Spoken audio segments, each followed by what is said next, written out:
Umaga na naman.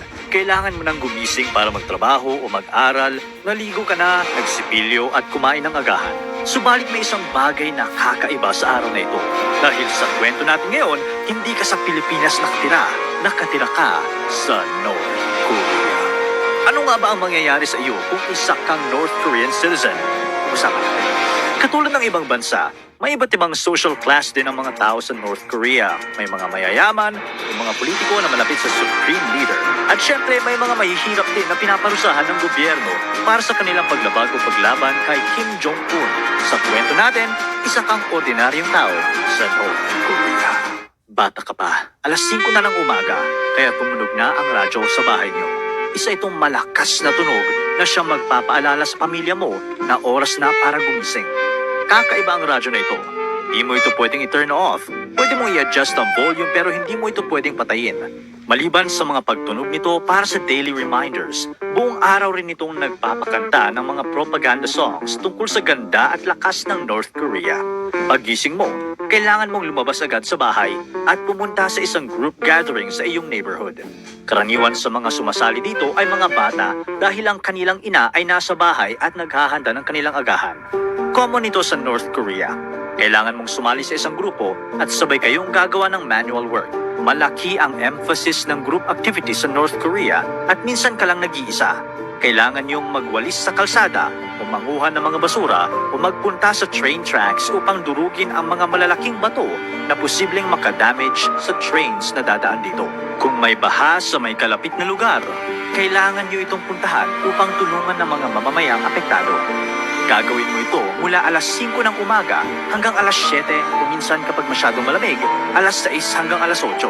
Pagkatapos ng 2 oras ng manual labor, uuwi na ang mga bata para kumain ng agahan. Dahil walang school bus sa North Korea, kailangan mo pang maglakad papunta sa eskwelahan kung saan nagsisimula ang klase mo ng alas 9. May 3 klase ka na tumatagal ng 45 minutes bawat isa. Bigla na namang tumunog yung bell o radyo upang ipaalam na lunch break na. Sa North Korea, walang cafeteria o anumang lugar na mabibilhan mo ng pagkain sa eskwelahan. Kaya kung wala kang baon, hindi ka makakakain. Karamihan sa mga classmates mo ay may baon o kung wala naman, ay uuwi sa kanila para mananghalian. Dahil bago ka pa at hindi ka nakapagdala ng baon, uuwi ka muna para mananghalian. Alas 2 na, tapos na ang lunch break. Kung akala mo ay magsisimula na naman ang klase, dyan ka nagkakamali. Dahil sa North Korea, kalahati sa araw ng pag-aaral ay kailangan mong igugol sa manual labor. Tulad ng ginawa mo sa umaga, kailangan mong manguha ng basura sa mga kalsada. Kailangan mong magdurog ng mga malalaking bato sa train tracks at iba pa. Matatapos ang manual labor pagsapit ng 6 p.m. Pwede ka nang umuwi sa oras na iyan. Weekend na, magkakapagpahinga ka na rin at makakapaglaro sa labas. Gayunpaman, kailangan mo pa rin lumabas ng bahay ng maaga at sumama sa grupo upang magsagawa ng manual labors. Dahil wala na namang tubig, kailangan mo pang mag-igib ng tubig sa ilog upang may ipampaligo ka. Pagka-uwi mo sa inyo, nakahanda na ang iyong agahan at agad ka nang kumain. Kung inaakala mong pwede ka nang mag-chill pagkatapos, hindi pa. Kailangan mo pang pumunta sa iyong mga kapitbahay at kumatok sa kanilang mga pintuan upang manghingi ng pagkain. Oras na para mananghalian. Agad ka nang tumakbo papunta sa inyo para kumain. Pagkatapos mong kumain, dinala mo yung mga plato at kutsara mo sa ilog upang hugasan. Siya nga pala, kailangan mong magpunta sa ilog dahil wala kayong tubig sa bahay. Ito na ang pinakahihintay mo. Pwede ka na makipaglaro kasama ang mga kaibigan mo. Tawagin mo na sila. Literal na tawag yung ibig sabihin ko. Kailangan mo pang isigaw yung pangalan nila.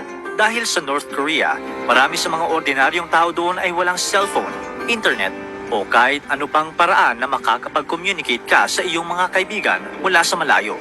Kung hindi ka nila marinig, kailangan mo pang magpunta sa kanilang mga bahay. Ay, nakakapawis. Ilang oras ka rin naglaro kasama ang mga kaibigan mo. Kung akala mo ay tapos na ang araw mo, dyan ka nagkakamali. Naalala mo ba yung pet mong rabbit? Siyempre, kailangan mong pakainin yun. Kaya naman, kasama ng mga kaibigan mo, nagpunta ka sa mga kalapit na bundok. Doon ay nanguha ka ng mga damo at iba pang pwedeng makain ng mga hayop sa inyo. Nagmamadali ka ng umuwi pagkatapos dahil tumunog na yung reminder na kailangan nyo ng lahat pumasok ng bahay. Karamihan sa itinuturo sa iyong klase ay mga kwento tungkol sa napakagandang history ng North Korea. Kung paano nilabanan ng mga dati niyong pinuno ang mga masasamang tao na gusto kayong ipahamak. Kung gaano kalakas ang mga dating pinuno niyo. Siyempre, tinuturo din kung gaano kasama at kadelikado ang mga Amerikano. Sila ang kalaban. Malaki ka na pero hindi pa rin ganoon kaiba ang araw-araw na buhay mo. Kailangan mong magpunta sa assembled works sa umaga kung saan sasali ka sa isang grupo upang magtrabaho. Gayunpaman, marami sa mga lalaki ang umiinom o naglalaro ng cards kasama ang grupo kung wala ng trabaho at naghihintay na lang dumating ang hapon at pwede na silang umuwi.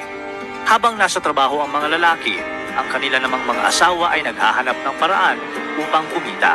Hindi nagbibigay ng anumang ayuda o mga assistance ang gobyerno. Pagkatapos nila maglinis ng bahay at maghatid sa kanilang mga anak sa eskwelahan, pumupunta sila sa black market upang makipag-trade sa iba din na nandoon. Pagka-uwi mo sa bahay, kailangan mong kumain bago pa sumapit ng 8 p.m. Hindi 24 hours ang kuryente nyo, kaya bago mawala ito, kailangan tapos na kayong kumain at nasa higaan na. Bakit hindi na lang gumamit ng kandila? Okay lang naman parang brown out lang din sa Pilipinas, di ba? Diyan ka nagkakamali. Sa North Korea, ang paggamit ng kandila ay isang luxury. Sobrang mahal nito sa Hermit Kingdom na marami sa mga ordinaryong North Koreans ang hindi kayang bumili nito. Siyempre, dahil walang job opportunities, mas pipiliin na lang bili ng pagkain ng konting pera mo kaysa sa kandila. Mas malala pa ang sitwasyon kung winter sa North Korea. Kailangan mong kumain ng hapunan bago sumapit ang alas 5 at humiga na pagdating ng alas 6. Habang nasa kwarto, nagtataka ka kung bakit marami sa mga kapitbahay mo ang nakatingin sa langit. Siguro hinihiling nilang gumanda ang sitwasyon nila. Posible din, pero ang pinakamalaking rason nito ay para matansya kung ano ang magiging panahon bukas. Sa North Korea, hindi ka ina-update ng gobyerno tungkol sa weather. Tinitingnan ng mga kapitbahay mo kung marami bang bituin sa ulap. Kung marami, ibig sabihin noon ay magiging maaraw bukas at kung wala naman ay posibleng umulan. Ngayong taga North Korea ka na, kailangan mo nang matuto ng ganyan. Umaga na, kailangan mo nang gumising. Buti na lang video lang ito at imagination lang yun na nakatira ka sa North Korea. Kaya kung ano yung ini-enjoy mo dyan na wala sa North Korea, magpasalamat ka na. Buti na lang talaga, di ka taga North Korea. Pero ngayong alam mo na kung ano ang buhay doon, kaya mo kayang manirahan sa North Korea? Maliban sa hirap ng buhay, marami pang mga kakaibang batas sa North Korea na siguradong hindi mo kakayanin.